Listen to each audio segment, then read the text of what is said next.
মাঝে পাগল ছেলে ভালোবাসে, মায়ের কাছে সাধু সন্ত আচার্য ব্রাহ্মণ বৈদিক সবাই খ্যাপা ছেলে মায়ের কাছে ছুটে আসে, মায়ের রং দেখতে, মায়ের লীলা দেখতে, মায়ের খেলা দেখতে। মায়ার খেলা, ভালোবাসার খেলা, মা ছেলের খেলা এ বিশ্বলয়ে প্রতিনিয়ত ঘটে চলেছে লাখো লাখো ঘটনা।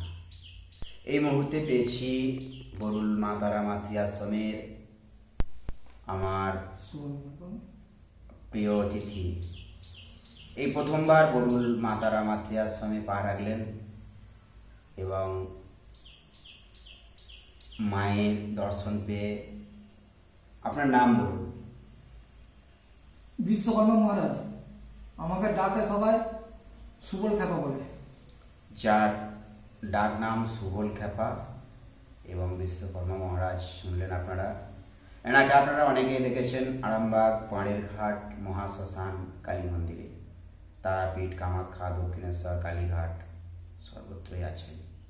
মায়ের ছেলে হরিদ্বার, মথুরা, বৃন্দাবন, গয়া, কাশী, প্রয়াগ।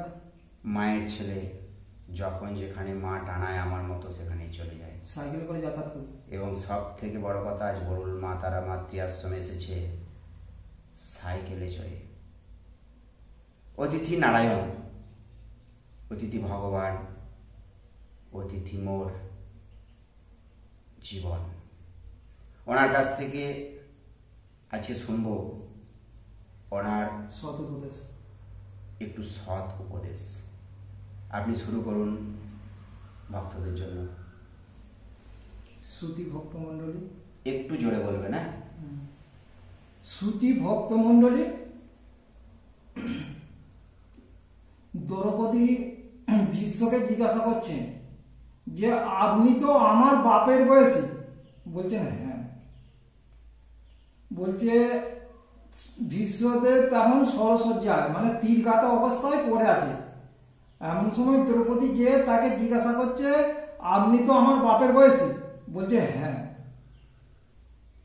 বলছে তাহলে আমার যখন বস্ত্র হরণ হয়েছিল তখন আপনি তো ওখানে ছিলাম, তাহলে আপনি কিছু বললেন না।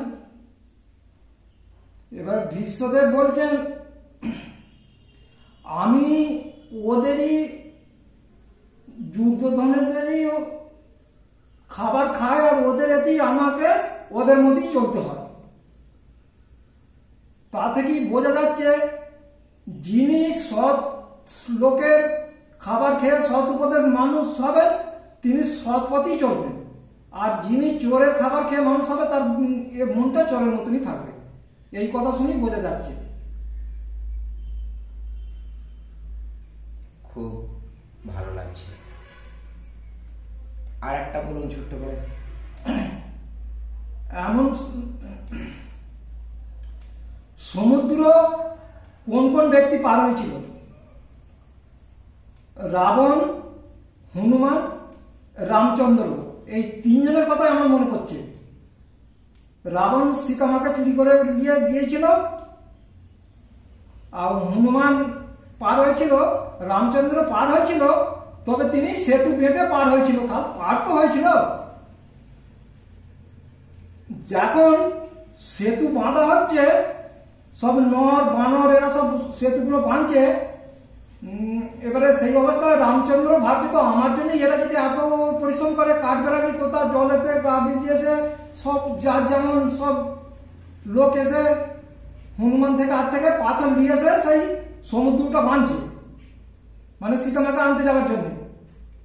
এবারে রামচন্দ্র কি ভাবছে যে আমি তাহলে যদি ওদের সঙ্গে একটু হাত লাগাই তাহলে ওদের একটু উপশম হবে, বা আমি পাথরগুলো একটু ওদিকে ইয়ে করে দিই। যিনি রামচন্দ্র ঠাকুর তিনি পাথরগুলো জলে নিয়ে এসে যেই ফেলছে অমনি প্রতিটা পাথর জলে ডুবে যাচ্ছে।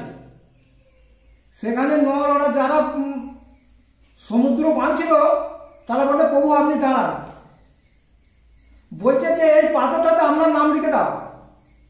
আপনার নামটা লিখে দিলে এবার যেই পাথরটা ফেলছে বলছে এবার এই পাথরটা ফেলো, যেই পাথরটা ফেলছে অমনি পাথরগুলো ভাসছে। তার মানে রামচন্দ্র কতটা মহিমা তার কোনো ঠিক নাই, কিন্তু তার নাম করলে সব লোক পাপ থেকে মুক্তি পাবে। আমাকে হয়তো সারাদিনে অনেকে, আমি তো চারধারি ঘুরি, আমাকে কেউ বলে জয় মা তারা, কেউ বলে শিবশম্ভু। মানে আমি হরিদ্বারেও তো যাই আর মথুরা বৃন্দাবনেও তো থাকি, সমস্ত এলাকা সাইকেলে করে যাতায়াত করি 6000 কিলোমিটার। এখন জয় মা তারা শিবশম্ভু বলতে একটা কথা মনে পড়ে গেল, জয় শ্রীরাম বলে নাকি? হ্যাঁ, সব ও ঘোরা হয়ে গেছে এখন ওটাও তো একটা রেয়াজ হয়ে গেছে। হ্যাঁ, ওইখান থেকে ঘুরেছি, ওই জন্য বলে। এবার তার মানে বোঝা যাচ্ছে আমাকে। আপনার এখন বয়স কত? কত হবে বলুন না? 65, 70, 65, 60। আর মায়ের সেবা কি ছোটবেলা থেকে করছেন? মায়ের সাথে যে সাধুর বেশ নিয়েছেন বা মাকে? না, এটা ছোটবেলাতে দীক্ষা নেওয়া হয়েছে, এই পথে নেমেছি 75 হলো। আচ্ছা আচ্ছা। বাড়িটা তাহলে আসল বাড়ি? আমি যেখানে থাকি সেখানেই বাড়ি। যেখানে থাকে সেখানেই বাড়ি, মানে বর্তমানে মানে রাস্তা ফুটপাথ হলো সেখানেও শুয়ে থাকি। এই মুহূর্তে যেটা বলতে হয় এখনই তাহলে বরুল মা তারা মাতৃআশ্রমটা বাড়ি, তাই তো? হ্যাঁ হ্যাঁ। আবার গতকাল রাত্রে ছিল আগায় আশ্রম। আগায় আশ্রম। এরপরে কোথায় যাবেন গন্তব্যস্থান? এরপর আরামবাগ যাবো। আরামবাগ পাড়ের ঘাট। পাড়ের ঘাট নয়, আরামবাগ সদরঘাটের কাছে যে মালাকার পাড়া শীতলা মন্দির আছে, এই সদরঘাটের কাছে মালাকার শীতলা মন্দিরের ওখানেতে যাব। আচ্ছা, সাইকেলে করে তো সর্বত্রই যাতায়াত করেন। হ্যাঁ। হাইয়েস্ট সাইকেল কত দূরে গেছেন সাইকেল চালিয়ে? এখান থেকে হরিদ্বার গেছি। বিশ্বাস করুন, এটা কিন্তু সত্যি কথা। কেন না, একটাই কথা আপনাদের বলবো, আপনারা দেখেছেন প্রায়শই সাইকেল মোটরসাইকেলের ভারত ভ্রমণের ভিডিও আমি ভরেতারা চ্যানেলে লোড করি। অনেকেই যায়, আমরা হয়তো যেতে পারি না, কিন্তু এই মহান সাধক গিয়ে পৌঁছেছে। বরুল মা তারা মাতৃআশ্রমের অতিথি এসেছে, ভক্ত আর ভগবানের মিলন হয়েছে। ঈশ্বরের ধরাধামে মায়ের সন্তান একবেলা হলো এসে পৌঁছেছে। ভরেতারা চ্যানেলে ভোর 5টায়। আমি সঞ্জয় দেবের ব্লগ ভিডিও কেমন লাগলো অবশ্যই আপনারা কমেন্ট করবেন, লাইক করবেন, শেয়ার করবেন। সবাইকেই অনেক অনেক ধন্যবাদ, শুভেচ্ছা এবং অভিনন্দন। সেই সাথে আমাদের বরুল মা তারা মাতৃআশ্রমে আজকের অতিথি সদ্য সুবল খেপার জন্য রইল জয় মা তারা, জয় জয় তারা, জয় গুরু বামদেব। সকলে ভালো থাকবেন, কমেন্ট করবেন, শেয়ার করবেন, লাইক করবেন।